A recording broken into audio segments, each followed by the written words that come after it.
subscribe now and press the bell icon. Never miss an update. بسم اللہ الرحمن الرحیم۔ السلام علیکم عزیز طلباء و طالبات۔ جماعت نحم کے اردو لیکچر کے ساتھ میں محسن خلیق آپ سے مخاطب ہوں، اور ہمارے آج کے لیکچر کا موضوع نظم حمد ہے۔ حمد سے مراد وہ نظم ہوتی ہے جس میں اللہ تعالیٰ کی تعریف بیان کی جائے۔ شاعری میں بنیادی طور پر دو چیزیں ہی ہوتی ہیں، دو اصناف ہوتی ہیں، ایک نظم ہوتی ہے اور دوسرا غزل ہوتی ہے۔ نظموں کی آگے کئی اقسام ہوتی ہیں۔ نظم کا بنیادی تعلق جو ہے وہ موضوع کے ساتھ ہوتا ہے۔ تو یہ جو ہمارے سلیبس میں پہلی نظم ہے جسے ہم حمد کہتے ہیں، حمد کا موضوع اللہ تعالیٰ کی ذات بابرکت کے متعلق ہے۔ حمد ایک بہت ہی قدیم صنف ہے۔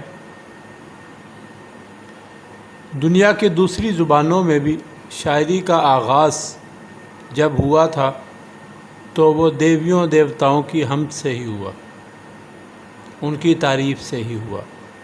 حمد کا لفظ میں نے اس لیے استعمال کیا ہے کیونکہ اس کا مطلب تعریف ہوتا ہے۔ تو اصطلاحی طور پر ہم حمد ایک ایسی نظم کو کہتے ہیں جس میں اللہ تعالیٰ کی تعریف بیان کی جاتی ہے۔ شاعر کے تعارف کو دیکھتے ہیں۔ مولانا الطاف حسین حالی اردو شاعری میں بہت بڑا نام ہے اور جدید اردو شاعری کا نقطہ آغاز مولانا حالی کے ساتھ منسلک ہے۔ آپ شاعر بھی تھے، نقاد بھی تھے، سوانح نگار بھی تھے، مضمون نگار بھی تھے۔ شاعری میں آپ کا امتیاز اصلاحی اور ملی شاعری ہے، اور مولانا الطاف حسین حالی کا بہت بڑا کارنامہ وہ مسدس حالی ہے۔ مسدس حالی مولانا الطاف حسین حالی کی ایک نظم ہے جس میں انہوں نے مسلمانوں کے عروج و زوال کو بڑے ہی مؤثر انداز میں بیان کیا، اور اس کا مقصد ملت کو جگانا تھا۔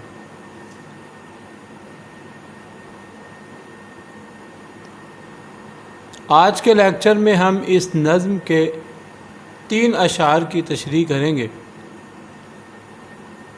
اور ایک اور بات جو بڑی وضاحت طلب ہے، تشریح کا مطلب، تشریح کے لیے انگلش میں جو لفظ استعمال ہوتا ہے وہ ایکسپلینیشن ہے، کسی بات کی وضاحت کرنا۔ ہر شعر کا ایک موضوع یا مضمون ہوتا ہے۔ اب یہ نظم جو ہے یہ اللہ تعالیٰ کے متعلق ہے مجموعی طور پر، اور اس میں بھی ہر شعر کا اللہ تعالیٰ کے حوالے سے کوئی نہ کوئی مضمون ہے، کوئی نہ کوئی موضوع ہے۔ تو اس مضمون کو یا اس موضوع کو سمجھنا بہت ضروری ہے، کیونکہ جب آپ کسی شعر کو پڑھیں گے تو سب سے پہلے آپ اس کا موضوع سمجھیں گے، اور اس کے بعد آپ اس کی تشریح کریں گے۔ آپ وہ جو بات شعر میں کی ہوگی اس کو آپ وضاحت کے ساتھ بیان کریں گے۔ پہلا شعر دیکھتے ہیں۔ قبضہ ہو دلوں پر کیا اور اس سے سوا تیرا، قبضہ ہو دلوں پر کیا اور اس سے سوا تیرا، ایک بندہ نافرماں ہے حمد سرا تیرا۔ شعر کی آدھی سمجھ اس کو پڑھنے کے انداز سے بھی آتی ہے۔ ہر لفظ کا، ہر لائن کا، ہر جملے کا اپنا ایک انداز ہوتا ہے۔ قبضہ ہو دلوں پر کیا اور اس سے سوا تیرا، شاعر کہتا ہے، میں نے اس کا نیچے مفہوم بھی لکھا ہے۔ شاعر کہتا ہے کہ انسان کے دل پر، مخاطب اللہ تعالیٰ کو ہی کیا ہے، مگر کیا رہا ہے، انسان کے دل پر اللہ تعالیٰ کا اس سے بڑھ کر کیا قبضہ ہو سکتا ہے کہ اس کا ایک بندہ نافرماں ہے حمد سرا تیرا، کہ ایک نافرمان بندہ بھی اللہ تعالیٰ کی حمد بیان کر رہا ہے۔ شاعر نے چونکہ اللہ تعالیٰ کی حمد کا آغاز کیا ہے تو اشارہ اس کا اپنی طرف ہی ہے کہ مجھ جیسا نافرمان شخص بھی اس کی تعریف کر رہا ہے، تو یہ اس بات کا ثبوت ہے کہ انسان کے دل پر اللہ تعالیٰ کا قبضہ ہے۔ اب اس سے بڑھ کر کیا قبضہ ہو سکتا ہے کہ میرے جیسا نافرمان بھی اس کی حمد بیان کر رہا ہے، اس کی تعریف کر رہا ہے۔ تو انسان کا اللہ تعالیٰ کے ساتھ ایک تعلق ہوتا ہے، اور اللہ تعالیٰ ایک ایسی ذات ہے جو ہم سب کی خالق اور مالک ہے، اور وہ ایک ایسی ہستی ہے جو ہمارے دل میں موجود تمام باتوں کو جانتی۔ اللہ تعالیٰ ہمارے دلوں میں پیدا ہونے والے تمام خیالات سے واقف ہے۔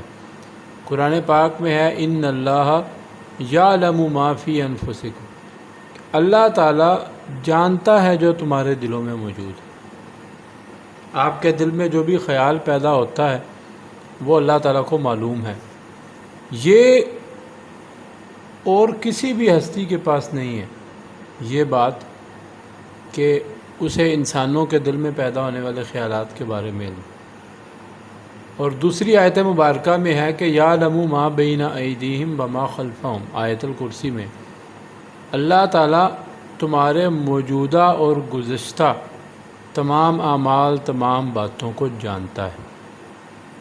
اور ایک اور آیت مبارکہ میں نے لکھی ہے اور اس کا مفہوم لکھا ہے وَنَحْنُ أَقْرَبُ إِلَيْهِ مِنْ حَبْلِ الْوَرِيدِ، اللہ تعالیٰ کہتے ہیں کہ ہم انسان کی شہ رگ سے بھی زیادہ قریب ہیں۔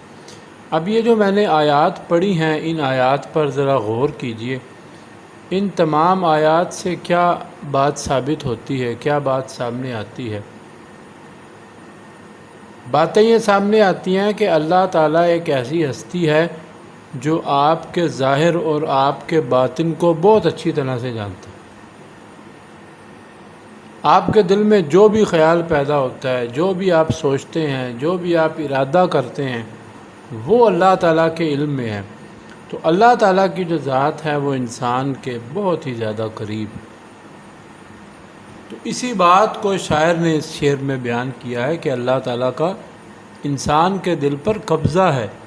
انسانی دل کو پیدا کرنے والی ذات بھی اللہ تعالیٰ ہے، جیسا کہ شاعر نے کہا تھا وہی خالق ہے دل کا اور دل کے نیک ارادوں کا۔ اللہ تعالیٰ دل کا بھی خالق ہے اور دل میں پیدا ہونے والے نیک ارادوں کا بھی خالق ہے۔ تو اللہ تعالیٰ انسان کے پاس موجود ہے۔ وَنَحْنُ أَقْرَبُ إِلَيْهِ مِنْ حَبْلِ الْوَرِيدِ، ہم انسان کی شہ رگ سے بھی زیادہ قریب ہیں۔ تو جو ذات انسان کے اتنا قریب ہے تو ظاہری بات ہے وہ انسان کے دل پر کو بھی اپنے احاطے میں رکھتی ہے۔ اس کی دسترس انسان کے دل و دماغ، اس کے خیالات تک ہے۔ تو ہے خلوت میں، تو ہے جلوت میں، تو ہے خلوت میں، تو ہے جلوت میں، کہیں پنہاں کہیں عیاں تو ہے۔ شاعر کہتا ہے کہ اللہ تعالیٰ کی ذات انسان کی خلوت میں بھی موجود ہے۔ خلوت کہتے ہیں تنہائی کو، اور جلوت یعنی محفل میں بھی موجود ہے۔ کسی کے لیے اس کی ذات ظاہر ہے اور کسی کے لیے اس کی ذات چھپی ہوئی۔ تو اس شعر کا مضمون جو ہے وہ انسان کے دل پر اللہ تعالیٰ کی دسترس ہے، انسان پر اللہ تعالیٰ کا مکمل کنٹرول ہے۔ تو یہی وجہ ہے کہ ایک نافرمان بندہ بھی جو ظاہری طور پر اللہ تعالیٰ کی نافرمانی میں مبتلا ہے، مگر اس کا دل بھی اس بات کی گواہی دیتا ہے کہ اللہ تعالیٰ کی ذات موجود ہے اور وہ ایک بہت بڑی ذات ہے۔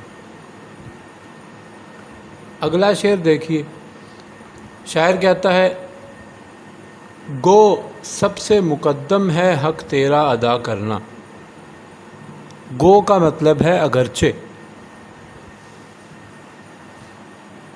گو سب سے مقدم ہے حق تیرا ادا کرنا، بندے سے مگر ہوگا حق کیسے ادا تھا۔ مقدم وہ چیز ہے جو سب سے زیادہ ضروری ہے۔ آپ انگلش میں ایک لفظ استعمال کرتے ہیں پریارٹی۔ جس چیز کو سب سے زیادہ اولیت حاصل ہے، جسے سب سے زیادہ پریارٹی حاصل ہے، وہ ہے اللہ تعالیٰ کا حق ادا کرنا۔ قرآن پاک کی ایک آیت مبارکہ میں اللہ تعالیٰ نے انسان کے متعلق لکھا ہے، کفار کے متعلق، وَمَا قَدَرُ اللَّهَ حَقَّ قَدْرِهِ، کہ انہوں نے اللہ تعالیٰ کا حق اس طرح سے نہیں ادا کیا کہ جس طرح اللہ کا حق ادا کرنا چاہیے۔ اب اللہ تعالیٰ نیچے اس کا مفہوم بھی دیکھیے کہ اگرچہ اللہ تعالیٰ کا حق ادا کرنا بندے پر سب سے مقدم ہے، مگر بندہ اللہ تعالیٰ کا حق کیسے ادا کر سکتا ہے؟ اب پہلی بات اس میں قابل وضاحت یہ ہے کہ سب سے مقدم حق اللہ تعالیٰ کا ہے۔ اس کائنات میں رہتے ہوئے ہم پر سب کے کچھ نہ کچھ حقوق ہیں۔ ایک بندے کا حق جو ہے وہ ہمارا فرض ہے، تو اسی طرح اللہ تعالیٰ کے بھی ہم پر حقوق ہیں۔ ہمارے فرائض میں یہ چیز شامل ہے کہ ہم اللہ تعالیٰ کا حق ادا کریں۔ اب اللہ کا حق کیوں ادا کیا جائے گا؟ کیونکہ وہ ہمارا خالق اور مالک ہے، اس نے ہمیں پیدا کیا، اس نے اس زندگی میں ہم پر ان گنت احسانات کیے، ہمیں ہر چیز اللہ تعالیٰ نے عطا کی۔ سورہ رحمان کی آیت فَبِأَيِّ آلَاءِ رَبِّكُمَا تُكَذِّبَانِ، تم اپنے رب کی کون کون سی نعمتوں کو جھٹلاؤ گے؟ اللہ تعالیٰ کی نعمتیں اس قدر ہیں کہ اگر انسان ان کو گننا شروع کرے، ان کا احاطہ شروع کرے، تو یہ بھی انسان کے بس کی بات نہیں ہے۔ تو جس ہستی کی نعمتوں کو انسان گن نہیں سکتا، انہیں شمار میں نہیں لا سکتا، تو اس قدر نعمتوں کا شکر ادا کرنا، بلکہ حق ادا کرنا، حق ادا کرنے کا مطلب ہوتا ہے کسی نے آپ پر کوئی احسان کیا ہے تو آپ اس کے برابر میں، اس کے جواب میں اس پر کوئی احسان کریں، اس کا بدلہ دیں۔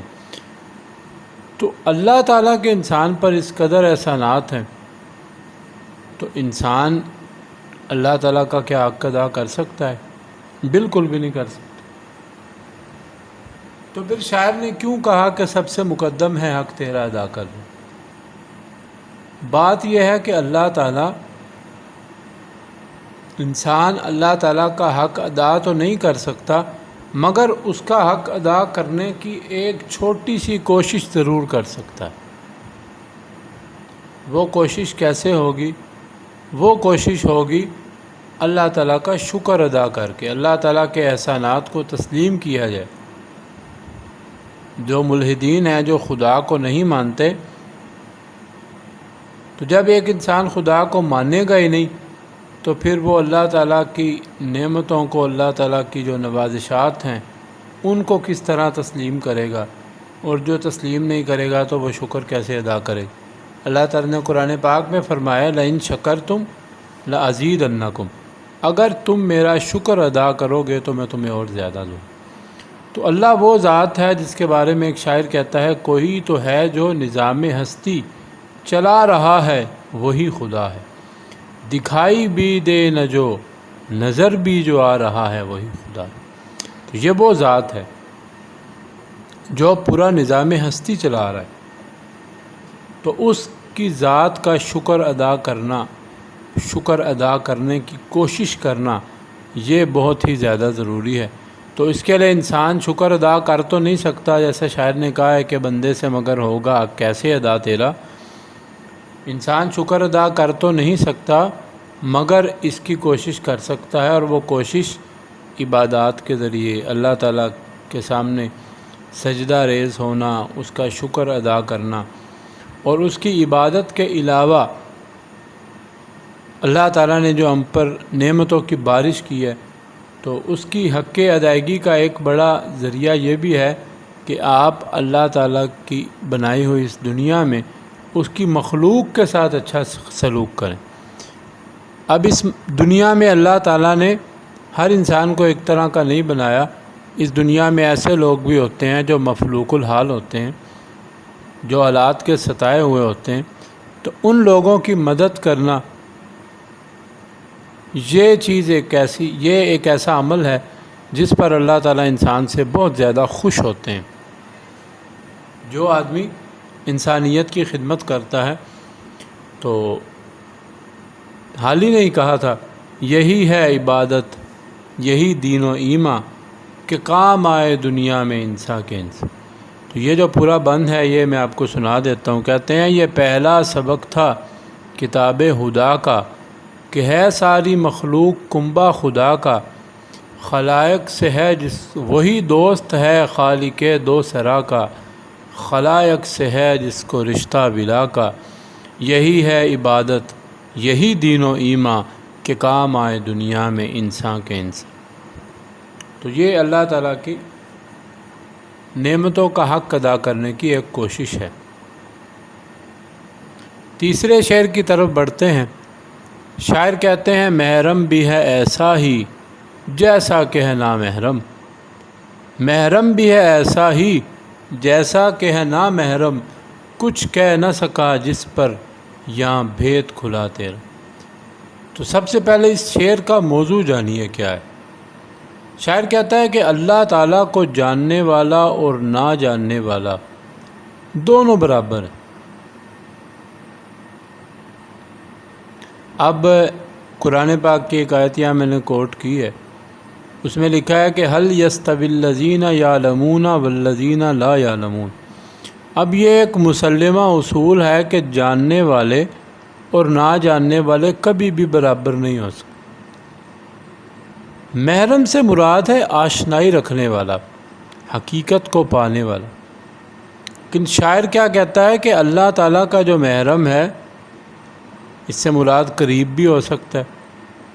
اللہ کا محرم بھی اور نامحرم بھی دونوں برابر ہیں۔ اب برابر کیوں ہیں؟ برابر اس لیے ہیں کہ جو اللہ تعالیٰ کی ذات بابرکت کے بارے میں جانتا ہے اور جو نہیں جانتا، وہ دونوں برابر ہیں کہ دونوں ہی اس کو بیان نہیں کر سکتے، اس کی ذات کو۔ جاننے والا نہ جاننے والا تو اس لیے نہیں بیان کر سکتا کیونکہ وہ جانتا ہی نہیں، اور جو جانتا ہے وہ اس لیے بیان نہیں کر سکتا۔ اس کی دو وجوہات ہو سکتی ہیں، ایک تو یہ اس کی دسترس سے باہر ہے، دوسری یہ بات بھی ہو سکتی ہے کہ بعض چیزوں کو، بعض رازوں کو کھولنے کی اجازت نہیں ہوتی۔ اب ذرا اللہ تعالیٰ کی ذات کے بارے میں دیکھتے ہیں۔ اللہ تعالیٰ کی ذات ایک ایسی ذات ہے کہ جس کے بارے میں ہم کچھ زیادہ نہیں جانتے۔ یعنی ہمیں یہ تو معلوم ہے کہ اللہ تعالیٰ کی ذات ہے، مگر آگے اس کی تفصیلات، جس طرح ہم انسان اس دنیا میں رہتے ہیں، کھاتے پیتے ہیں، مکان میں رہتے ہیں، ایک معاشرے میں رہتے ہیں، تو اللہ تعالیٰ کے بارے میں یہ چیزیں انسانوں کے دلوں میں آتی ہیں کہ وہ خدا کیسا ہوگا، کہاں رہتا ہوگا، اس کی کیا کیفیت ہوگی۔ اب یہ ایسے سوالات ہیں جو سوالات پوچھنے سے دین اسلام میں منع کیا گیا، اللہ تعالیٰ نے منع کیا ہے، کیونکہ یہ ایسی چیزیں ہیں جو انسان کے عقل اور انسان کی شعور کی دسترس سے باہر ہیں۔ انسان ان چیزوں کو سمجھ نہیں سکتا۔ مثال کے طور پر آپ کو بتاتا ہوں کہ جیسے موسیٰ علیہ السلام نے، قرآن پاک میں یہ واقعہ نقل کیا گیا ہے، موسیٰ علیہ السلام نے اللہ تعالیٰ سے کہا کہ میں آپ کو دیکھنا چاہتا ہوں، میں آپ کا دیدار کرنا چاہتا ہوں۔ تو اللہ تعالیٰ نے فرمایا لن ترانی، تو مجھے نہیں دیکھ سکتا، ضد کر لی۔ اللہ تعالیٰ نے کہا اچھا مجھے دیکھنا چاہتے ہو تو یہ ایک پہاڑ ہے، اس پر اپنی تجلی ڈالتا ہوں، اگر اس کو برداشت کر گئے تو پھر آگے کا سوچیں گے۔ تو جب اللہ تعالیٰ نے اس پہاڑ پر اپنی تجلی ڈالی، اللہ تعالیٰ قرآن پاک میں کہتے ہیں اللہ نور السماوات والارض، اللہ نور ہے زمینوں اور آسمانوں کا۔ تو جب اللہ تعالیٰ نے تجلی ڈالی تو پہاڑ ریزہ ریزہ ہو گیا، اور موسیٰ علیہ السلام کے ساتھ آئے ہوئے جتنے بھی لوگ تھے وہ سب مر گئے۔ تو بعد میں اللہ تعالیٰ نے انہیں زندہ کیا موسیٰ علیہ السلام کی درخواست پر۔ تو بات کہنے کا یہ ہے کہ انسان اپنی ان مادی آنکھوں کے ساتھ اللہ تعالیٰ کو نہیں دیکھ سکتا۔ اسی طرح اس دنیا میں رہتے ہوئے انسان اللہ تعالیٰ کے بارے میں کچھ نہیں جان سکتا کہ اللہ تعالیٰ کیسے۔ قرآن پاک میں ہے کہ الرحمن علی العرش استویٰ، رحمان وہ ذات ہے جو عرش پر بلند ہے۔ اوپر میں نے پہلے شعر کی تشریح میں ایک آیت پڑھی وَنَحْنُ أَقْرَبُ إِلَيْهِ مِنْ حَبْلِ الْوَرِيدِ، اللہ تعالیٰ کہتے ہیں ہم انسان کی شہرک سے بھی زیادہ قریب ہیں۔ تو وہ ہستی جو بیک وقت ہر جگہ جو موجود ہے، ہر چیز اس کے علم میں ہے، وہ ایک ایک آتی جاتی سانس کو جانتا ہے، وہ 7 زمین کی تہوں میں رنگنے والے کیڑے کو جانتا ہے، وہ اندھیروں میں چھپی ہوئی چیزیں جانتا ہے، تو ایسی ذات کے بارے میں ہم اپنی محدود عقل سے کیا اندازہ لگا سکتے ہیں؟ تو یہی وجہ ہے کہ شاعر نے کہا ہے کہ محرم بھی ہے ایسا ہی جیسا کہ ہے نامحرم، کچھ کہہ نہ سکا جس پر یہاں بھید کھلا تیرا۔ اللہ تعالیٰ کے راز کوئی نہیں بتا سکتا۔ دوسری چیز یہ ہے کہ اللہ تعالیٰ کی ذات کا وجدان، اللہ تعالیٰ کی ذات کی معرفت حاصل ہو سکتی ہے، یہ بھی بہت بڑی بات ہے، کیونکہ دنیا میں ایسے لوگ بھی موجود ہیں جو خدا کو، جنہوں نے ابھی تک پہچاننا ہی نہیں ہے، جو ابھی تک خدا کو مانتے بھی نہیں ہیں۔ جوش ملی آبادی نے کہا تھا نا، ہم ایسے اہل نظر کو ثبوت حق کے لیے اگر رسول نہ ہوتے تو صبح کافی تھی۔ تو اللہ تعالیٰ نے اپنی ذات کی پہچان کے لیے اپنی جو بنائی ہوئی چیزیں ہیں ان میں اپنی نشانیاں رکھی ہیں۔ لاکھ پردوں میں ہے تو بے پردہ، لاکھ پردوں میں ہے تو بے پردہ، 100 نشانوں پہ بے نشاں تو۔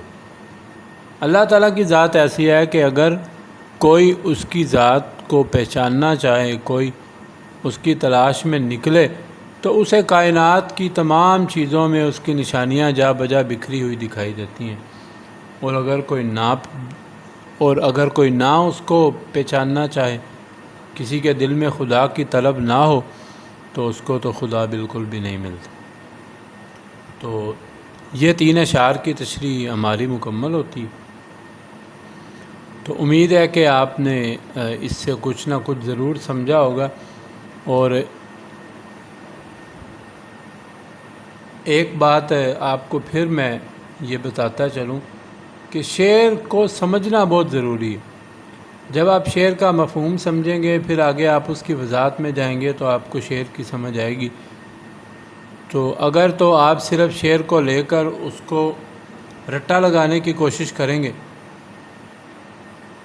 تو اس کا اتنا خاص فائدہ نہیں ہوگا، کیونکہ جب آپ اردو ایک ایسی چیز ہے، شعر ایک ایسی چیز ہے کہ جو سمجھی جاتی ہے۔